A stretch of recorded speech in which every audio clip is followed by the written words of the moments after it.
Muito bem. Agora nessa etapa, você vai aprender e você vai fazer o seu mapeamento das relações, né? Como você já viu, essa é uma etapa bastante importante do retorno, porque é a fase em que você começa a trabalhar a sua teia social. Você não é uma ilha, você não é uma pessoa isolada no mundo. Então você, para fazer o retorno de uma forma saudável e bem-sucedida, você precisa trabalhar a sua teia de relações, né? E como você também já aprendeu sobre imunidade à mudança, você sabe que existe uma tendência a essa teia de relações resistir, né? Mesmo que inconscientemente, qualquer mudança gera uma resistência. E isso pode gerar uma resistência de alguns pontos ou, né, vários pontos da sua teia social, das suas relações, das pessoas com quem você convive numa base regular, que você tem um relacionamento. Então esse mapeamento ele é muito importante para você ter clareza, você ganhar clareza de quais são as principais relações que você possui hoje na sua vida e como potencialmente essas pessoas, quais vão ser os impactos e influências que essas relações, essas pessoas ou esses grupos podem ter nas mudanças, nos seus projetos, nas transformações que você está empreendendo na sua vida. E a partir daí, você então, com essa clareza e essa organização, você pode criar estratégias ou pensar qual é a melhor forma de se relacionar e de comunicar com essas pessoas, de tal forma que você estabeleça relações produtivas, relações ganha-ganha, que ambas as partes saiam bem e que esse sistema social possa crescer, florescer e se desenvolver. Então é muito importante olhar essas relações. Um outro ponto de importância desse exercício é que você já também deve ter percebido que nós não temos todas as competências do mundo, né? Então nós temos que aprender a pedir ajuda. Nossos projetos, nossas mudanças, transformações exigem, às vezes, múltiplas competências e pedir ajuda é super importante. Então, para quem você vai pedir ajuda, como, por quê, essas são questões que precisam ser trabalhadas para que não haja, para que você possa diminuir a tendência à resistência da sua teia social. Tá legal? Esse exercício aqui, ele é a base, né? Como está escrito aqui, utilize esse mapeamento para construir agora a sua base desse mapa de relações. À medida que nós avançarmos no módulo 5 e à medida que você passar para o módulo 6, nós vamos resgatar este mapeamento e aí você vai fazer aprofundamentos desse conteúdo. Tá legal? Mais um passo de cada vez. Esse é o primeiro mapeamento, é uma visão geral e que vai servir como base para outros exercícios de outros momentos aí do seu retorno e da nova vida. E para fazer o mapeamento de relações, você vai seguir três etapas, né? Três etapas, três passos. O primeiro passo é identificar a identificação das suas relações. Você vai identificar as relações, nomeá-las. O segundo passo é categorizar.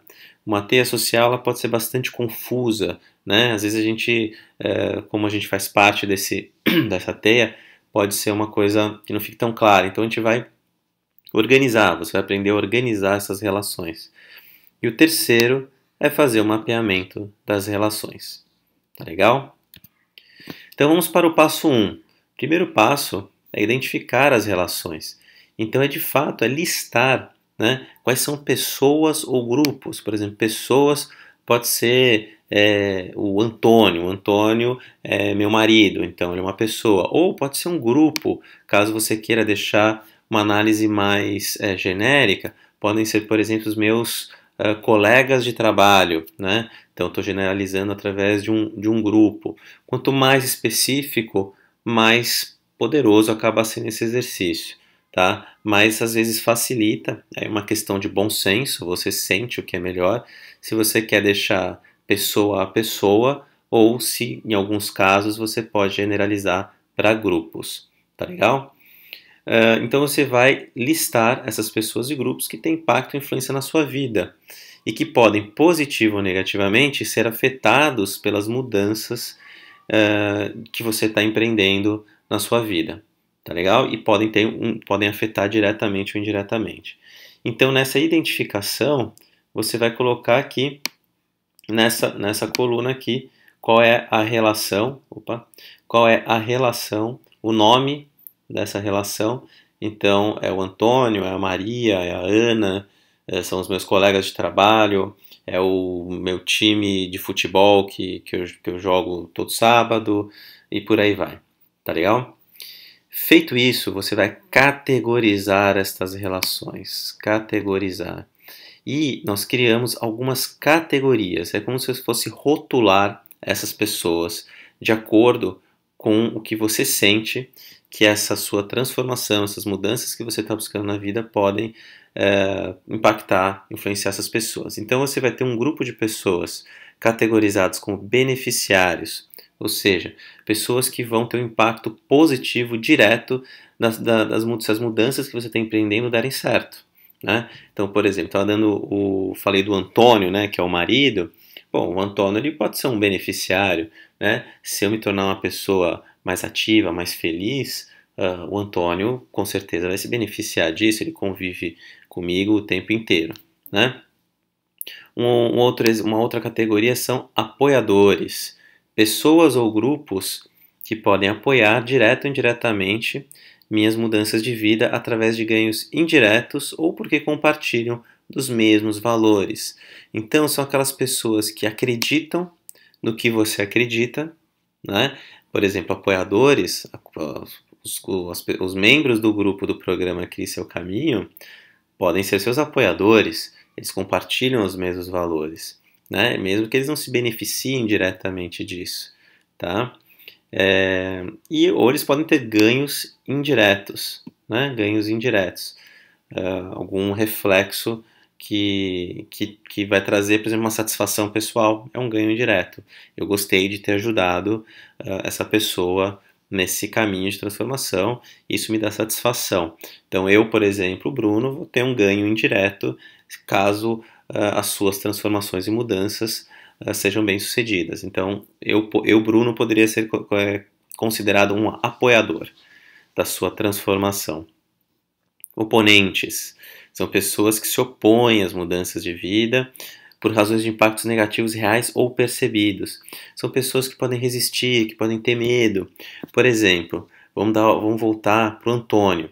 O Antônio, ele pode ser um beneficiário e, ao mesmo tempo, ele pode ser um oponente. Por que o Antônio, o marido aqui do nosso exemplo fictício, ele pode ser um oponente? Porque ele pode ter medo do risco, o medo de não dar certo, né? A imunidade à mudança. Então ele pode inconscientemente, normalmente os oponentes, eles não são oponentes explícitos, eles nem sabem que eles são oponentes, mas ele pode, de alguma forma, te segurar. Pode falar, pensa bem, acho que não é bem por aí, e no fundo vai ao seu discernimento o quanto pode ser uma imunidade à mudança. Né? Aí nós temos os provedores de recursos, pessoas ou grupos de pessoas, né, que possuem recursos que podem provê-los e que podem te ajudar durante as suas mudanças de vida. Então, por exemplo, um pai. Poxa, meu pai, ele tem um conhecido, ele tem uma rede de contatos incrível que ele montou na vida profissional dele. Ele pode prover essa lista de contatos, ele pode abrir portas para mim. Então, meu pai pode ser um provedor de recursos, né? Um exemplo que eu estou citando, tá bom? Grupos vulneráveis, pessoas que talvez sejam afetadas negativamente pelas minhas mudanças, mas não têm poder de influência sobre ela, tá? Então, por exemplo, se eu sair do meu emprego, algumas pessoas, existem grupos vulneráveis, pessoas que contam com o meu trabalho ali naquela empresa, ou clientes da empresa, que podem ser afetados negativamente, mesmo que temporariamente, tá? Então essas pessoas podem sofrer algum tipo de impacto negativo pelo fato de eu estar promovendo essa mudança, mas elas não têm influência, elas não têm o que fazer. Elas não têm, é diferente, por exemplo, do exemplo do Antônio, que é o marido, que pela proximidade da relação, pela força da relação, pode se tornar um apoiador ou um apoiador ou um oponente bastante forte. Aqui é simplesmente alguém que vai sofrer as consequências daquilo que você está fazendo, tá bom? E os grupos neutros, pessoas ou grupos que estão direto ou indiretamente sob influência das minhas mudanças de vidas, mas que não têm posicionamento definido. Quando eu não tenho clareza ainda, pode ser que no futuro eu tenha uma clareza, então eu vou categorizar como um grupo neutro. Eu não sei exatamente como esse grupo ou essa pessoa vai reagir, se ela vai se beneficiar, se ela vai prover recurso, eu ainda não sei. Mas é importante que ela esteja no meu mapeamento e, quem sabe, mais para frente eu tenha clareza de como essa relação vai se comportar, tá? Você pode perceber que uma mesma relação, uma mesma pessoa, um mesmo grupo, pode ter um ou mais categorias, tá? Isso pode acontecer. Para que serve isso aqui? Para você ganhar um pouco mais de clareza de onde você vai ter que, onde você consegue buscar ajuda com mais facilidade, onde você vai ter que colocar mais energia, por exemplo, para trabalhar essa relação, onde você vai poder contar, com que pessoas que você vai poder contar e por aí vai, tá? É uma forma de você categorizar as pessoas que fazem parte da sua vida com o olhar da transformação, das mudanças que você está promovendo, tá? Não são rótulos estáticos, vamos assim dizer. São rótulos temporários e que podem, inclusive, mudar ao longo do seu projeto, ok? E, finalmente, você vai fazer o mapeamento das relações, passo 3, o mapeamento das relações, que é usar esta tabela para ganhar clareza de todos da sua teia social. Então você vai começar aqui, colocando a categoria daquela pessoa que você fez no passo 2, você vai colocar aqui. Então, por exemplo, o Antônio. O Antônio, ele vai ser um beneficiário, nesse nosso exemplo aqui, o Antônio vai ser um beneficiário e ele vai ser um oponente, ok? Segundo passo, a relação, o nome é o Antônio. O terceiro passo, o papel dessa pessoa na minha vida. Então, o papel é o papel principal daquela pessoa na minha vida. Então, o Antônio é o marido, tá? Pode ser o chefe, o filho, a mãe, a vizinha, a melhor amiga, por aí vai, tá? Qual o papel dessa pessoa? E aí, como essa pessoa pode ajudar ou prejudicar a minha mudança? Você vai escrever como você imagina que ela pode te ajudar ou te prejudicar e deixa isso registrado. E o que esta pessoa ou grupo valoriza. Aqui você usa aquele conhecimento que você viveu e aprendeu no módulo 2 sobre valores e você, de forma livre, imagina ou se coloca, cria essa relação empática, né? E tenta definir alguns valores que você vê que aquela pessoa ou grupo valoriza, tá? Para que você possa ter um entendimento mais profundo sobre aquela relação. Lembre que quando a gente fala de valores, a gente está indo para uma camada mais interna, a gente está acessando um eu interior, né, que não é tão óbvio. Então isso aqui é importante para você entender a qualidade do seu relacionamento com essa pessoa, qual a qualidade em termos de valores. Tá legal?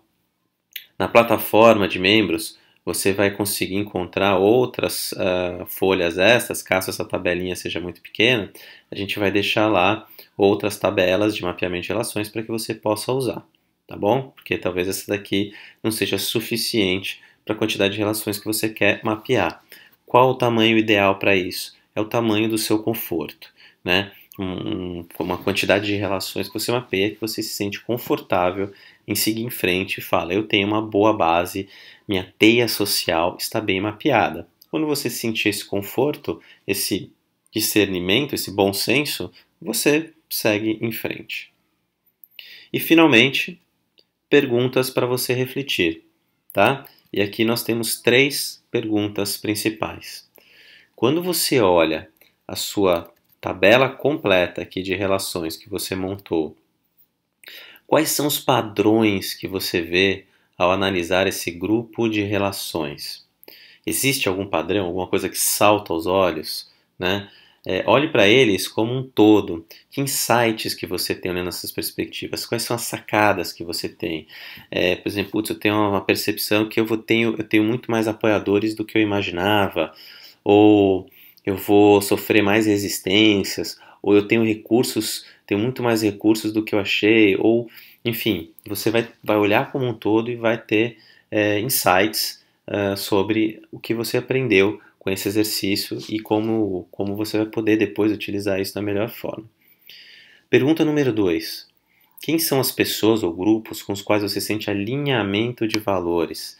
Agora você vai pegar os seus valores e vai comparar, né? Vai refletir, vai fazer uma reflexão sobre os valores da sua teia social, né? Quem são aquelas pessoas que você tem alinhamento e quem são as pessoas que você tem desalinhamento de valores? E como isso pode impactar as mudanças que você deseja fazer. Ok? E finalmente, como utilizar seus talentos para alavancar seu relacionamento com esses grupos de pessoas? Como usá-los, como manifestá-los em sua comunicação? Aqui é onde você começa a usar conscientemente a prática e praticar os seus talentos. Então, por exemplo, eu tenho um talento para pensamento estratégico, né? Como que eu posso usar esse pensamento estratégico para trabalhar as minhas relações, né? Será que eu vou montar um passo a passo? Poxa, primeiro eu vou conversar com um gerente que é amigo meu, depois eu vou conversar com o meu chefe e eu vou montar uma estratégia. Esse meu pensamento estratégico, esse meu talento vai me ajudar a montar uma estratégia de comunicação.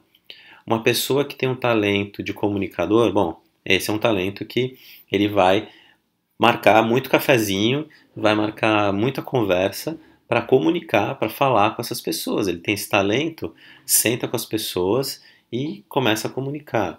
Um outro que tem um talento, por exemplo, para organização. Por exemplo, você pode usar esse talento para montar uma agenda, né, estruturada para você fazer as suas reuniões, as suas conversas, e fazer isso dentro de um tempo legal. Enfim, você pode usar esse talento de organização para trabalhar a sua teia social. Bom, aqui é um trabalho de criativo e de autorreflexão de como você pode usar, no fundo, que a gente está te perguntando aqui, como você pode usar o seu melhor para trabalhar, para fazer a relacionamento com a sua teia social. Como que você pode usar os seus talentos para fazer isso. Muito bem, então assim, fazendo essas etapas, você faz o seu mapeamento de relações e você vai estar pronto para seguir para a próxima etapa. Boa sorte!